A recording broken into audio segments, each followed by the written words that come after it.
Hey everyone, my name is Timmy and welcome to Science, Shamanism, and Superstition. I'm a Virgo sun, a Cancer moon, and an Aquarius rising, so I've spent the last 24 hours just trying to record a flawless take of this video where I neither fall into an inescapable rabbit hole, start crying without warning, or accidentally look mean. Some of you may know enough about astrology to hear all those things I just said and to understand the little jokes I'm trying to make, and it could also sound like off-putting gobbledygook to other people in this class. We'll be dealing with a lot of ideas like astrology in this class. Ideas that we might be reflexively inclined or even taught to see as outlandish and superstitious. This intro video is intended to give you a brief overview of what the class is, although it also contains a hidden riddle that I'll unpack at the end in order to prepare us for our primary source activity. So whether you're listening or you're watching, just remember that there is a riddle somewhere in this video for you to decode, and I want to see if any of you can figure that out. I'm not going to spend too much time going over the grading structure in this video since we're going to be covering that when we meet in class. Try to not let it stress you out too much. What I've really tried to do is prioritize flexibility. So if you look over the descriptions for the flexible assignments and modules, and you look ahead in the modules to see what maybe catches your interests, you'll be able to go over what ideas you can pursue in your flexible assignments. The goal is to just allow you to have fun working on something that you're interested in. So this class is intended as a history of science survey course, meaning that it's intended to give both history majors and non-history majors an introduction to some key concepts in the history of science, along with a general outline of the relationship between what many of us are accustomed to calling Western science and what transnational literature on sustainable development and social justice-oriented health policies tends to frame as indigenous knowledge. Specifically, we're going to be looking at the roles of what Andrzej Znamensky calls the shamanism idiom in application, construction, and contestation of colonial power.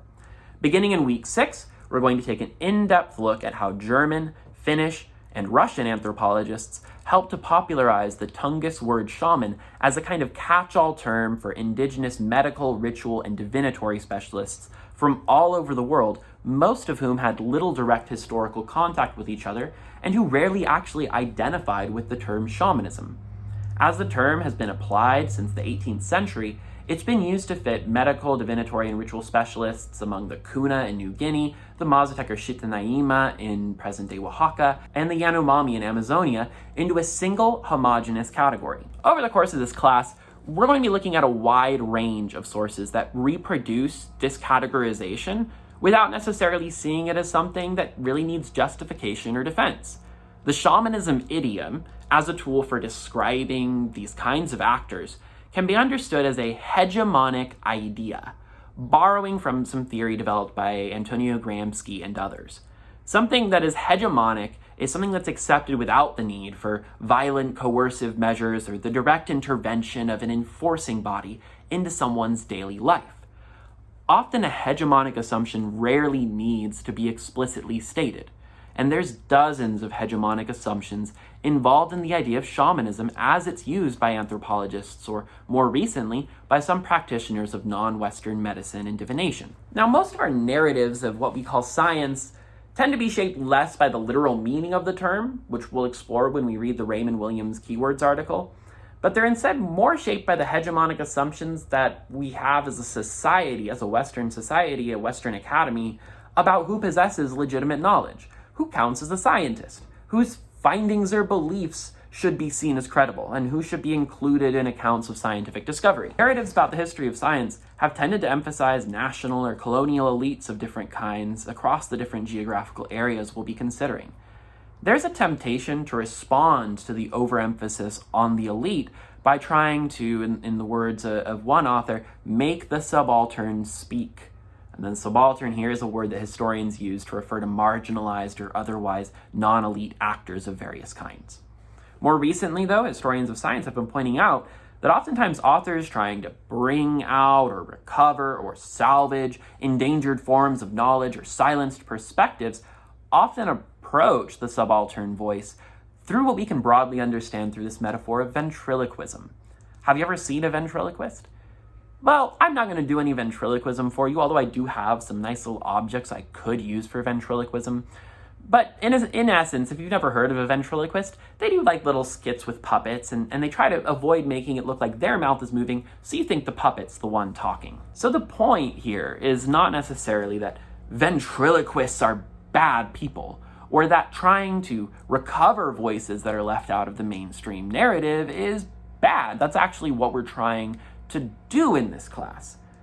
But it's important to remember that a lot of the times that people are trying to recover a subaltern voice, or presenting what they're doing as recovering a subaltern voice, they're honestly just kind of using that subaltern voice to amplify their own perspective, to speak to their own needs and concerns. So it's important to avoid discussing or talking about the different groups that we're going to discuss in class in monolithic terms. Even if the writers of the sources we look at do that, we can't take what they say at face value, no matter how convincing their credentials are or how well established their historical reputation might be. We need to approach the core themes of this class, the components of the course title, while taking into account the limitations of the source material we have to study this topic and the kinds of claims that source material can sustain.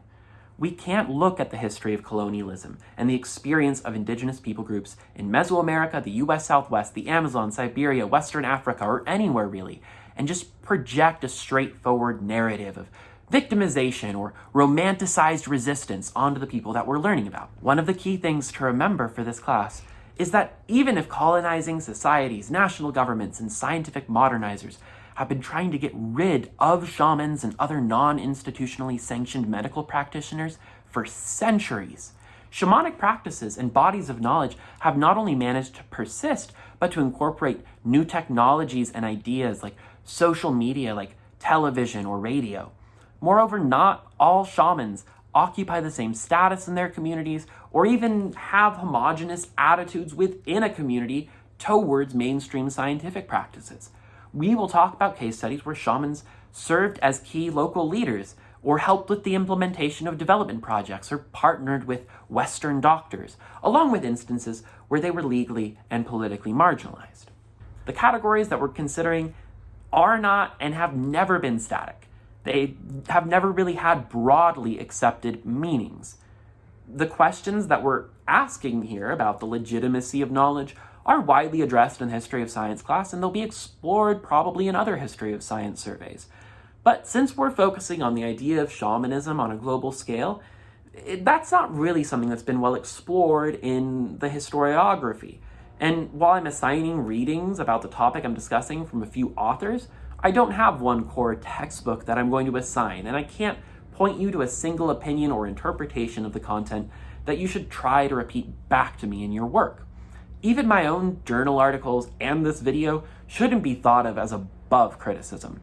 If anything, I might be more critical of what I wrote in 2018 than I am of articles that have come out more recently. And I'm probably going to be critical of things I wrote this year. In any case, what we're trying to do in this course is to move away from the emphasis that you might find in other history of science coursework on great men type histories, narratives of romantic and heroic discovery, stories about things like R. Gordon Wasson's 1957 Life magazine article, a story some of you may have heard about, and we're going to be looking at that article and some of his correspondence when we meet in class this week. Our course is really examining structures, institutions, and networks over individual actors. We're not dismissing individual agency, but we're trying to understand the larger historical processes or trends that different individuals were a part of. Much of the writing on the topic that we're going to be discussing won't give you an unproblematic or clear-cut window into some kind of fundamental, real, authentic shamanism, science, or superstition. All of these statuses change regularly. Plate tectonics, for instance, or the use of psychiatric drugs to treat mental illnesses, well, those were often seen as fringe theories by mainstream scientists for quite some time. Things we now consider to be superstitious, like astrology, were once tightly connected to the formation of monarchies. Many of the key technologies involved in the social forms that the hegemonic framings of colonial, settler colonial, ethno-nationalist, or socialist efforts to exert power and sovereignty over their national bioterritories, a term I'm using to refer to all the life forms, including humans and non-humans, in a geographic area, used some similar hegemonic ideas, but applied them in very different ways according to the ideological frameworks that their projects were embedded in. So as I'm formulating all of this, I'm borrowing from lots of different authors, and you can read more about them or dig into some of their writings at any of the flexible assignments if that's what you want to do. But by connecting the process of territorialization to the processes of knowledge production, and especially in the first 5 weeks, to interlocking questions surrounding the nature of possible beings in personhood or ontology, and questions about the basis for how and why certain forms of evidence, certain aesthetic forms, are seen as the basis of legitimate knowledge in some historical periods or contexts, and not in others. That's the field that's called epistemology, or the study of how and why we know what we know. Although it also contains a hidden riddle that I'll unpack at the end in order. So I'm going to leave you with an example which may strike some of you as strange or perhaps obnoxiously meta. While you can't analyze the video for the primary source analysis, it's not inconceivable that in 50, 100 years, this same video could be a primary source for someone. What can you actually learn about me, the person who's going to be teaching the class this semester, from this video? If you were just trying to think of what you could learn about me or my historical period from this video, where would you start, practically speaking? And there's a lot of little details that might have caught your attention, and as you were trying to decode the riddle, you may have started to look into some of them. You may have looked at the objects on this table and thought, there's some rubber ducks, there's a puffin, there's a book by Giorgio Agamben, there's a book about Freud for historians, there's a book called Reagan in His Own Hand, and there's a anthology of writings by Mao Zedong. Now, you could try to interpret this as well, this is just what their house looks like, I guess. But you wouldn't really be getting a good example of what my house looks like. And why? Well, let's look at this video and think about the way that it's constructed. Look at the edges of the screen. Notice what's slightly cut off at the edges. You'll notice that there's a picture right up there, but you can only really see the corner of it. You don't know what media it is, and you don't know what it has. You don't know what it means to me. And honestly, I just didn't want it to be in the video.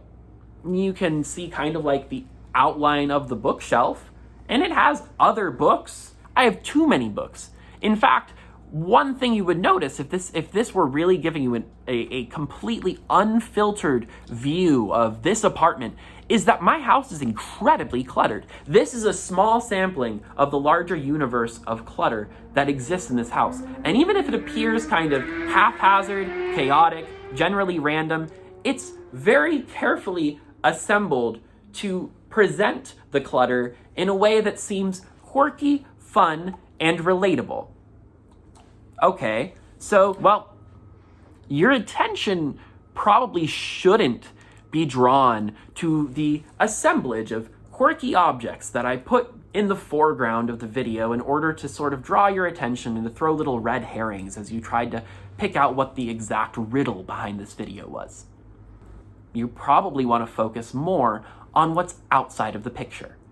If you see a source where there's the equivalent of a large blanket covering up something in the background, of a source where there's things that are just slightly left out of frame, you want to ask about why are those things hidden from this source? Why is this image or this source or this representation of the past being constructed in the way it is? And that doesn't just apply to primary sources, it also applies to secondary sources. The point of this is that whenever you're approaching something in this class, you want to focus not just on the exact content that's there, but the way that content is structured, the way that the content's presented, the things that are in the frame and out of the frame, and avoid getting distracted by kind of interesting details. Those are fun to read, they're fun to point out, and they can make your writing more interesting and lively. But sometimes historical actors are deliberately constructing a source knowing that it might be read by somebody in the future, trying to get a sense of what they did. And there might be certain assumptions that they have but don't really feel the need to say explicitly. I'm just going to include this here so that I can kind of tell who watched the video. I am Timmy. My pronouns are they, them. I do not go by Mr. Vilgiotti, Professor Vilgiotti, Dr. Vilgiotti, Sir Tim or Timothy. I really do go by Timmy, and that is my preferred name. On the first day, we're going to ask people for their preferred pronouns, their preferred names, and we're going to use them. We're going to approach one another respectfully. We're going to assume good intentions.